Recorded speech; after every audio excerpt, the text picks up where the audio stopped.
Good afternoon. Thank you for joining us. This is Galaxynews on the hour. I am Vivian Oguche. We begin with reports from the Federal Capital Territory, Abuja, where the Speaker, House of Representatives, Dogara, says that the European Union has displayed an unwavering commitment to deepen Nigeria's democracy by making it one of the 7 countries that makes up its new commission. Receiving a delegation from the EU Parliament in the National Assembly, Dogara said that this is in addition to many other interventions by the EU, which is helping promote democracy in Nigeria. I also want to note with pride that the agreements you've had with nations, with 7 of them in total as you reel them out, only 2 nations in Africa are involved, and Nigeria is one of them. So that shows the commitment that the EU has in terms of the growth of democracy in Nigeria. Obviously, maybe the largest democracy in Africa. He said democracy is not just about elections, because elections have produced dictators in the past, but the people must always work to protect and deepen democracy. Earlier, the leader of the EU Parliament delegation, Mr. Santiago Fisaf, disclosed that the EU had started a new commission which deals not only with the federation elections but capacity building, and had chosen Nigeria as one of the 7 countries to participate. The idea is to invite you to Europe to meet with these different committees and to discuss about these topics or any other topics that you could think that is interesting in your interest. He said it is a special agreement between a few countries to interact with the EU and to help each other with best practices in different parliaments.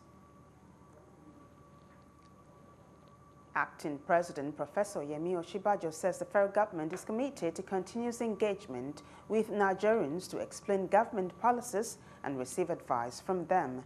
In a statement made available to journalists in Abuja on Tuesday, Professor Osinbajo said cabinet ministers have gone round 8 states so far, holding town hall meetings on how to reflect the economy and better the lot of Nigerians.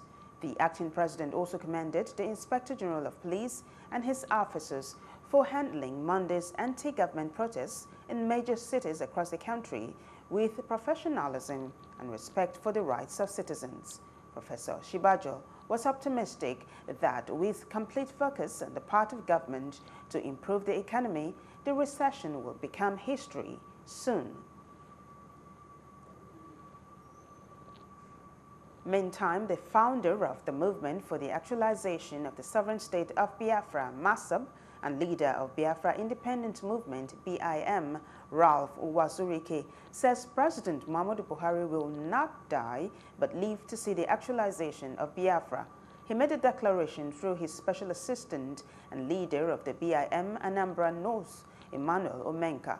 Uwazurike explained that the nation cannot be revived again unless it breaks into 6 independent nations. He said President Buhari should come back and continue with his war against corruption because Nigerians are in support of him dealing with bad people.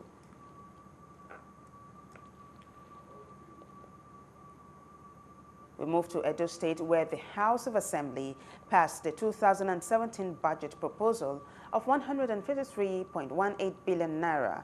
Governor Godwin Obaseki had on December 19, 2016, presented a budget proposal of 150 billion naira to the Assembly for consideration and passage.